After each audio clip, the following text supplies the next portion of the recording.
Hi, this is Greg Kilstrom.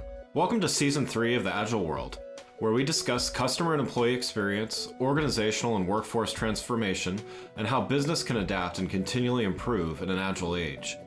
The Agile World podcast is brought to you by TEKsystems, an industry leader in full-stack technology services, talent services, and real-world application. For more information, go to teksystems.com. To read more about the topics discussed in this show, you can go to my website at theagile.world and read my latest articles, or get a copy of my latest book, The Agile Workforce, now available on Amazon and other retailers. My name is Greg Kilstrom, and I'm the host of the Agile World podcast. Today we're going to talk about Agile customer service and how organizations can be as nimble with their customer support teams as they are in other aspects of business in our cloud-based world. To help me discuss this topic, I'd like to welcome Daniel Rodriguez, Chief Marketing Officer at Simplr. Daniel, welcome to the show. Thanks so much for having me, Greg. Yeah, looking forward to talking about this. So let's get started about talking about the need for more agile customer service. So from your perspective, what are some of the challenges that organizations have in maintaining flexibility and agility in delivery of customer service? Well, I mean, let's actually rewind to before the pandemic, Sure, yeah. because before the pandemic, I think a lot of organizations realized that the customer expectation was changing. Um, you know, Amazon Prime and Amazon Prime Now basically had turned us all into Veruca Salt from Willy Wonka and the Chocolate Factory. We are, as consumers, we are as impetulant and unwilling to wait as we have ever been. And we are becoming, and data suggests that we are becoming worse and worse. We're becoming more Veruca Salt like, not less.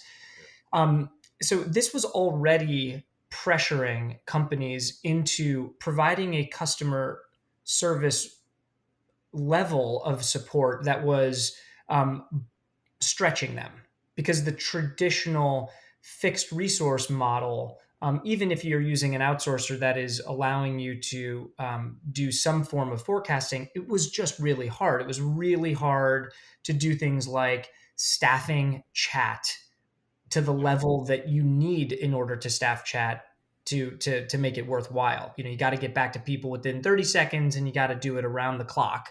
24/7. And that's really just been very challenging. You then layer on what happened with the pandemic, where if people are working in an outsourced, BPO relationship, there were kind of massive disruptions to some of those business models where people, for connectivity reasons, if you have offshore resources, all the way to just the health and well-being of folks that you were then trying to flex to remote, which was challenging for a lot of organizations.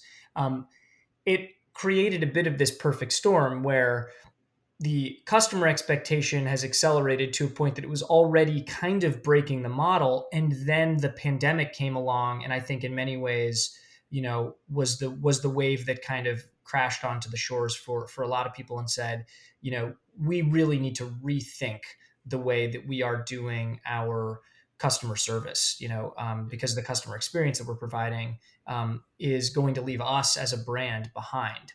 So the pressures, I think, that have then kind of come to bear, have really then made people question a few things. One of them is, hey, are there models that allow us to just be much more flexible? Because fixed staffing to a variable problem, right? I mean, that's really what customer service is. I mean, many companies have cadences of ups and downs, whether it's on a daily basis or a weekly basis or a seasonal basis. There are peaks and valleys that companies have. And so it just becomes very difficult to actually be providing high quality and consistent customer service in a fixed model. And even though we think that some of that model has the capacity to be variable because, again, we can do some projections and we can say, well, we can go up or down a little bit in the future. The reality is we aren't flexible tomorrow. We're not flexible if something happened tomorrow. We really aren't, right? And the pandemic, I think, then really put a spotlight on that. So the desire, I think, for many companies to be flexible from a customer service standpoint, so that we, live up to the expectation of our customers, we aren't leaving revenue on the table. That's obviously one of the biggest kind of reasons here. And then I think the other one, around flexibility is just it's not really cost effective to be making permanent or semi-permanent future cost decisions that you don't really know if you're getting right. And I mean, this should, obviously, thematically with your podcast here about being agile, you know, your customer service historically hasn't really been all that agile. And in many ways, I think what we have done as a company in this now CX movement that we are very much a part of, I think is coming and saying it's okay to completely variabilize and be completely agile with your customer service because you can still create a great customer experience. You can have really high CSAT scores and deliver a better, a better, faster response time type of experience that will ultimately be better for the customer, but it's also better for the bottom line. Yeah, well, let's dive into that. What does that look like? What does that more agile approach to customer service look like? And your company Simplr sounds like there's you're doing some interesting things in that regard. Yeah, I mean, I think it means a couple of things, right? The first is that you have to, many companies are looking at ways that they can create more flexibility and responsiveness. And I think the predominant angle that people have taken over the past few years, and I think there's been a lot of hype and there's been a lot of investment here in the space, has been around automation, right? How can we get auto responses? How can we get bots to be helping us to lower our overall cost structure and be more responsive to customers?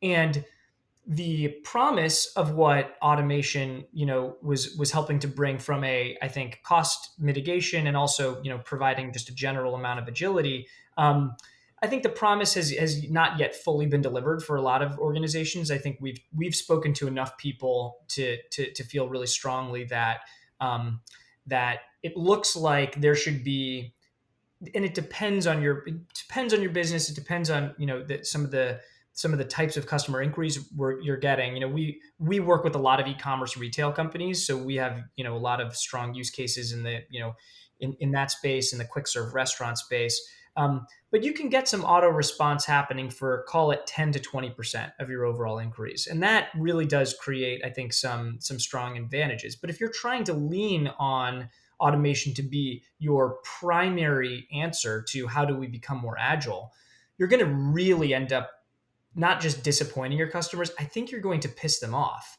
because and I've had this experience. I don't know, Greg, if you feel the same way, but how many times have you gone on and there is basically the phone tree hell equivalent Yeah, going on like a chatbot where you just totally. want to representative, is there an actual person that I can actually talk to, because this thing isn't working. It's not smart enough yet. It doesn't have the right logic kind of capabilities. It's not empathetic certainly enough to me.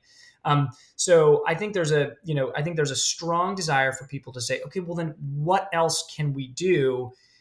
And the answer is, well, there are actually great people that are out there in the world that, if they just had access to a technology that would allow them to become instantly trained on your brand and your voice and your response types, then you could tap into that human cloud network. And that's what we've built. We have built a technology that allows companies to basically tap into a human cloud network of people that allow them to be both instantly flexible, but most importantly, rapidly responsive to a very large percentage of a customer's inquiry types, which then when you look at your kind of, hey, here's my pie of customer inquiries, it really allows you to say, in the old world, the old way of doing things and that fixed staffing model that we had, and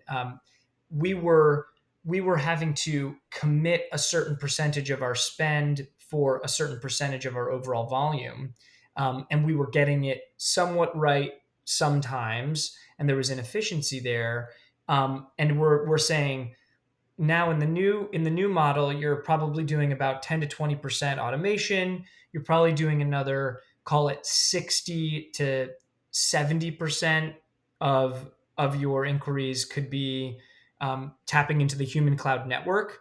And then you've got a small percentage that are for high escalation, high touch point issues, which require an internal team, but that internal team is a fraction potentially of what the overall fixed cost structure used to be, so that the overall spend is 90% variable and 10% fixed, which probably for many companies flips that fixed to variable number completely on its head. Yeah, yeah, and I mean, I think there's a number of things that are interesting here. So I mean, one, just the overall move in the global workforce to, let's call it more, whether it's gig work or just more individual work and independent work and things like that, which I think there's plenty of great people out there, to your point, that just need the resources and the tools to be able to do the work, and they're certainly capable of doing that. I think the other component to this is just from the company standpoint. You can throw as much resources and dollars as you can at certain things like customer service, but it doesn't necessarily mean that customer satisfaction is going to get better. So in other words, you could hire the greatest staff in the world and have the greatest team or whatever ready and on standby, but a lot of customers actually want on demand service, or they have different needs, and so on and so forth. So I think, this approach makes tons of sense, because it's it's on demand in the truest sense of the term, in that, it's exactly what customers need when they need it, as well as what, companies aren't spending too much, they're spending just enough. And so I mean, I think in theory that sounds great.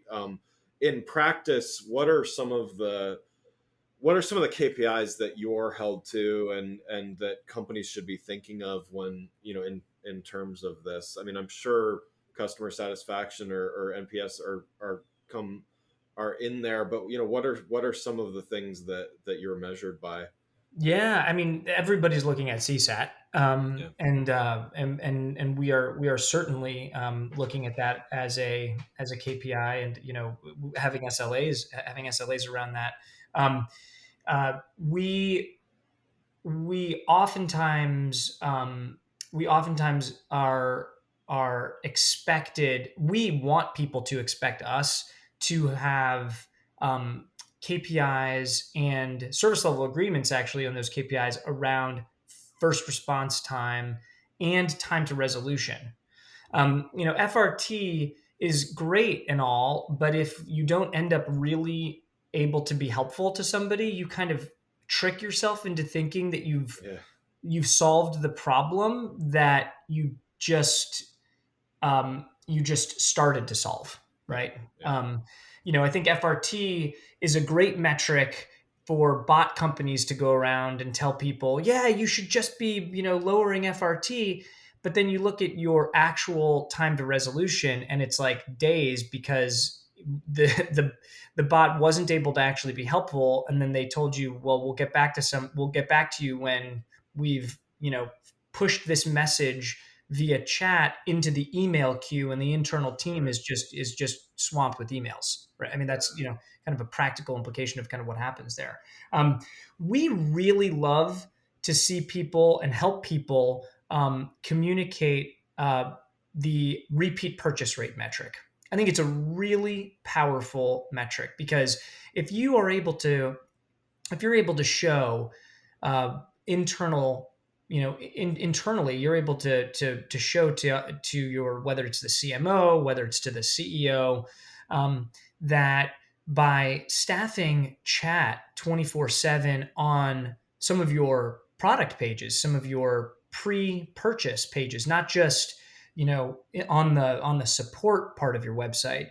And we've got great data that shows us. We can link to this in the notes, but you can go to our website and see some of these use cases. But it's absolutely phenomenal to basically prove that you're getting a $5 or $10 out of every dollar you're spending staffing chat in net new revenue.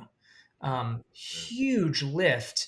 On not a huge, necessarily spend basis here, but I mean, just in terms of like the ROI on what you're actually looking at here, makes a material difference. I mean, these acquisition costs are obviously very high for a lot of people, and it's critically important that you can show that you are driving acquisition. And so conversion and repeat purchase rate are really important metrics that we see a lot of our customers measuring, and then we are attaching those metrics onto the efforts of our human cloud network. Yeah. So let's return to this the overall concept of human cloud, and certainly your application of it in customer service is really interesting and fascinating to me. I think it's long overdue and being implemented like that. Why do you think more organizations haven't embraced this approach so far? I mean, what's standing in the way of doing this, and I guess embracing in a broader sense? Yeah. And you use the word gig. I'm not averse to the word gig, certainly, but there has been really this kind of there was a gig 1.0, and there's now, I think we are operating in a gig 2.0 model. And so let me kind of like Yeah. unpack that a little bit because several years ago, there were a few companies that basically came along and said, hey, we're going to tap into gig workers. They're going to be 1099 contract workers, and we are going to allow you to quote unquote create variable spend into your customer service model. They were kind of preaching this and saying this. Now, the way it was working, there were kind of two approaches that a couple of different companies were taking in the market, and it looks like neither of these approaches have been particularly scalable for companies, nor overall successful. And it's something to acknowledge and to learn from, and that we have learned from, certainly in building the type of company that we have. So the first is that you have contract workers, but then you basically treat them, you make them act like employees. You make them set up their own LLCs, get their own equipment, train themselves, and then set up and schedule hours, right? And so you end up with what looks on its surface like a gig model, but it then kind of performs like more of a fixed model, because you're still asking people to work certain hours, and then you get locked into certain staffing, right? So you Got it. aren't Yeah. fully really variabilizing the ability to meet peaks or valleys of your actual demand. And there's also like kind of like challenging, like negative labor components that are going on with that type of model, where you're, I don't know if you're treating people basically as well as they should be treated, and there's articles that have been written about that. Yeah. And Yeah. Right. And so the second way that we've seen companies then go about and try to do this in the gig 1.0 model was you then take experts or brand advocates and you sell them back to the company. Basically, hey, what we're going to do is we are going to facilitate people that know your brand well, and we're going to facilitate them interacting with your customers. And what has played out there is that if you aren't a big enough company that has a large enough number of fans, right? You have a limited pool of people that you can then tap into. So you're kind of capped in some way naturally. And for some brands, there is no market for this. They just don't have enough people to tap into to do this, Yeah. right? And then the second thing is the quality and the breadth of inquiries that somebody can actually end up being helpful with is actually quite limited. You're not provisioning people into parts of your technology stack because of security reasons, so they can only kind of handle certain things. Hey, they're getting paid or not getting paid, but they're trying to be helpful, and it's all turns into basically like you kind of didn't get what you wanted out of it, and your customers weren't fully happy, and you didn't really solve for the big problem, which is, hey, how can we variabilize a large percentage of our volume and do it in a high quality way? You don't get there, and you can't actually get there. You just become kind of naturally capped out. In Gig 2.0, what we're talking about is using technology to tap into opening the aperture around what inquiries can be taken. And that fundamentally then unlocks a large amount of value for companies, because you are then now saying, hey, this isn't the gig isn't, gig, what ended up happening, I think, is that gig became synonymous with kind of niche, like maybe we can do 10% of our volume with gig, and maybe it'll work well or maybe it won't for our business, but it's like not going to really fundamentally move the needle for us or rethink the way that we do our Yeah. customer support. And Gig 2.0, which we very much feel like we are playing into here, and so as long as you're talking about Gig 2.0, I'm like, yeah, I'm on board. Gig 2.0 is saying use technology to open up the number of inquiries that can be taken, the percentage take, right, that can be made, so that you are then truly restructuring the way that you're doing customer support. And so yeah, we do think that there's been an evolution just this is really only in the past 5 years of the gig model and the use of technology. Well, one last question before we wrap up here. So, using this, it's a combination of humans as well as AI and machine learning.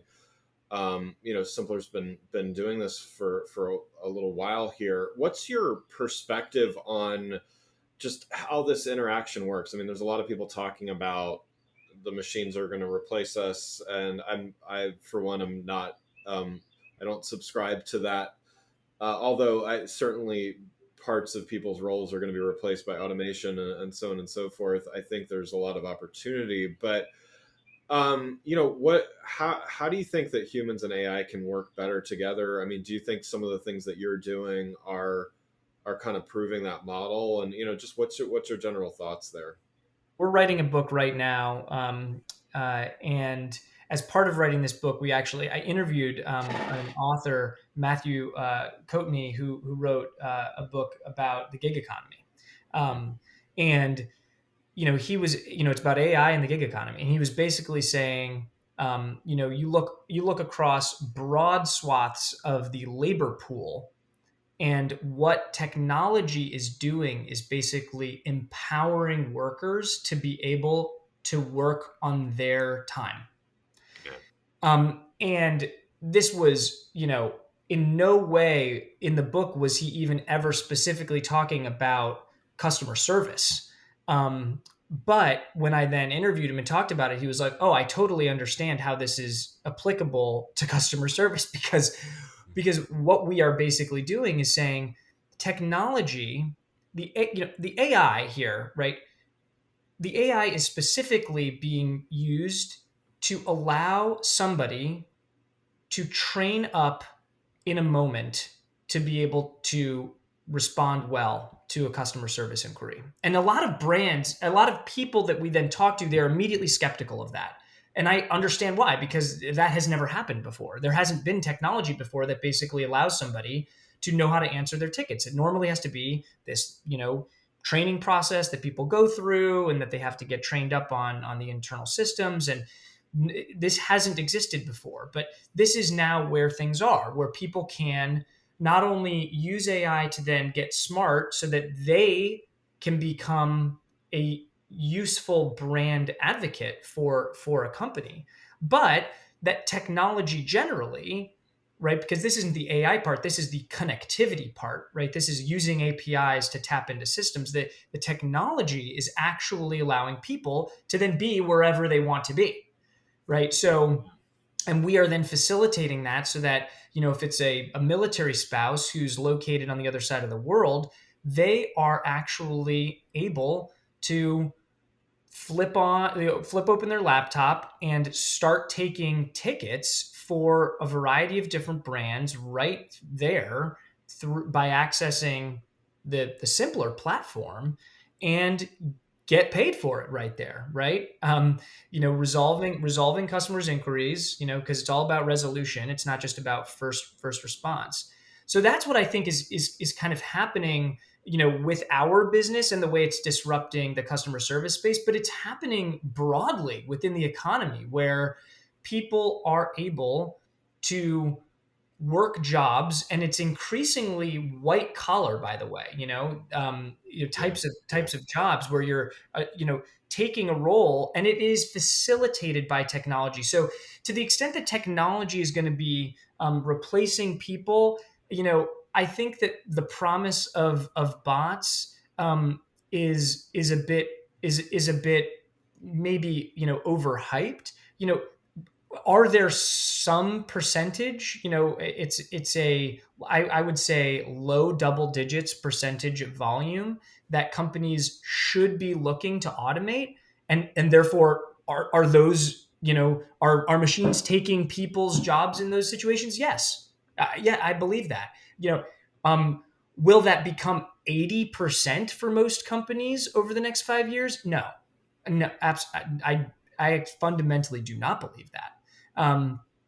But will technology reshape the way that people are able to work and be productive and be contributing members of a company's mission, even if they are not employees at that company and physically at that office? Yeah, that's the power, I think, of AI in this gig economy space. Yeah, no, totally agree. Well, Daniel, thanks so much for joining the show. For those listening, what's the best way for them to keep up with what you're doing? I would say, we're trying to do a lot of great stuff over here at Simplr, and putting out a lot of useful content. We're building a community for CX professionals called CX Life. So check out CX Life. A lot of great resources for bettering yourself, learning, growing your career, getting promotions. And if you're interested in connecting with me on LinkedIn, you can find me pretty easily on LinkedIn. Wonderful. Well, again, I'd like to thank Daniel Rodriguez, Chief Marketing Officer at Simplr, for joining the show. Thanks for listening to the Agile World with Greg Kihlstrom. See you next week. Thanks again for listening to the Agile World podcast, brought to you by Tech Systems. I'm your host, Greg Kihlstrom. If you enjoyed the show, please take a minute to subscribe on your podcast channel of choice and leave us a rating so that others can find the show more easily. You can learn more and get a copy of my latest book, The Agile Workforce, from my website at theagile.world.